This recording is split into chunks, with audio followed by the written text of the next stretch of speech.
Өмнөгов аймгийн Манлай сумыг монголчууд алдартны өлгийн нутаг альч салбарт улстай манлайж чаддагаар нь андахгүй сайн мэднэ. Нэр туяач зандан бала хурц зарслан дэмүүлийн төрсөн нутаг ардсан нам засгийн эрх барьсан 4 жилд тус сумд бүтээн байгуулалт өрнөж шин цэцэрлэг спорт зал орон сууц гээд олон ажил хийгдсэн. Энэ бүгдэд улсын их хурлын гишүүн Батэрдны үүрэг оролцоо их байсныг нутгийн иргэд уулзалтын үеэр илэрхийлж байлаа.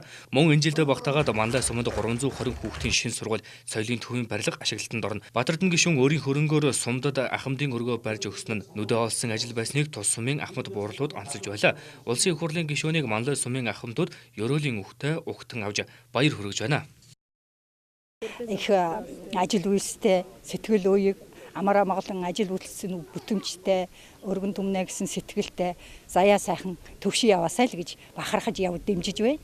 Би ерөөсөө нарчлын уур сахил одоо анхал одоо 80 эд оноос эхэлснээс хойш тэр цагаас хойш энэ намайг дэмжсэн.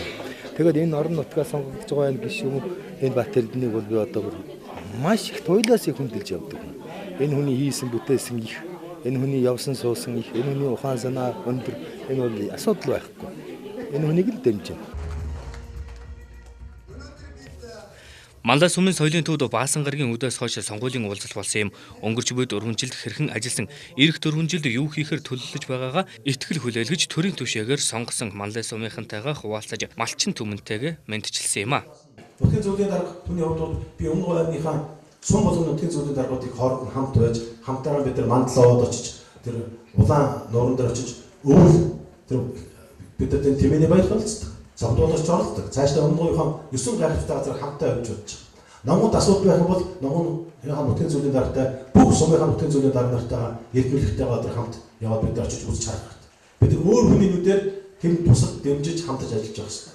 Цаашдаа бүр нягт ажиллах. Хин энд давуу тал байгаа, сул тал байгаа. Тийм учраас цаашдаа бид хамтарч байж ямар нэгэн тулгарх бэрхшээлийг товчлт юм шүү гэдгийг бид нар сайхан ойлгох хэрэгтэй юм аа. Улсын хурлын гишүүн Батэрдэн уулзалтын үеэр сонгуул бол эв нэгдлийн баяр. Тиймээс орон нутгийн иргэд та бүхэн намчирхаж битгий талцаараа үргэлж бие биенийхээ сайн талыг олж харж хөгжлийн төлөө хамтдаа зүтгээрэй гэсэн үгийг хэлж байсан юм а. Сонгуулаар ингээд яагаад ч хүмүүс маань итгэвчдэг байхгүй юу? Цөмөрөө юм сонсох. Хоёрын ухааны жоохон хөгжил явагддаг. Энэ үедээ бид нар хинтэйгээ ойртож нэгтарч ажиллах. Хөгжлийн тухай бодлого нь хэн зүг байна гэдгийг мэдэрдэг тийм цаг. Энэ үед өдөр би Өмнөгов аймгийнхаа ингээд сумдуудаар явахдаа ард иргэдтэйгээ уулзах тусамдаа би илүү их эрч энерги авсан. Илүү эв нэгдэж байгаа юм аа гэдгийг л ойлгодог.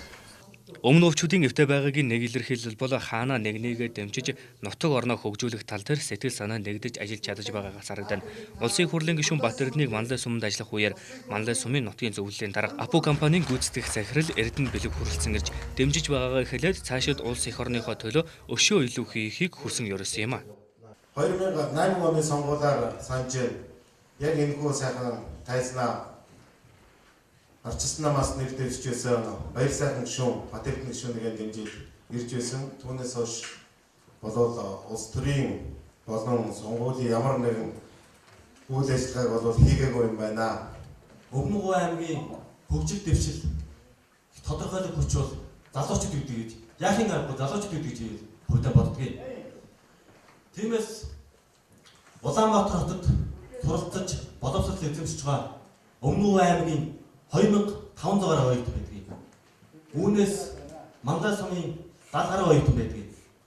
Энэ бүх оюутан залуусыг дэмжиж ажилладаг, ивент итгэж дэмжиж ажилладаг Батэрдэн ахта дахин баяр хүргье.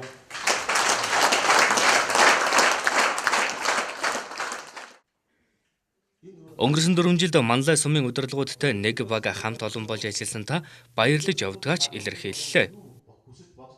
Иргэн хүн өөрөө хөгжиж, иргэн хүн өөрөө улс орныхоо хөгжлийн төлөө ингэж зүтгэх. Энэ л цаг мөч бидэнд хүлээгдэж байгаа. Тиймээс хүн болгон зүтгэж одоо орлоготой байхын тулд өөрөө зүтгэж явахдаа төрөнд зүтгэх хэвээр. Дээр нь бас өгөөдөө эрүүл эрдэнэ боловсролтой ийм сайхан байгуул одоо Монгол улс хөгжих, Манлай цэцгэлээ хөгжих ийм цаг болоод бид нар тулж ирсэн байж байгаа тийм. Уулзалтанд олон хүн оролцож цаашид хамтран хэрхэн яаж хурдцтай хөгжих талаар санал бодлоо улсын их хурлын гишүүн Батэрдэнтэй хуваалцаж илүү их ойр ажиллах хүсэлтэй байгаагаа илэрхийлж байлаа. Энэхүү 2016 оны улсын их хурлын сонгуулийн 23 дугаар хоригт ардчилсан намаас нэр дэвшигч улсын их хурлын гишүүн Даш Тэмбэрлийн Батэрдэн зүүн сумдад ажиллаж байна.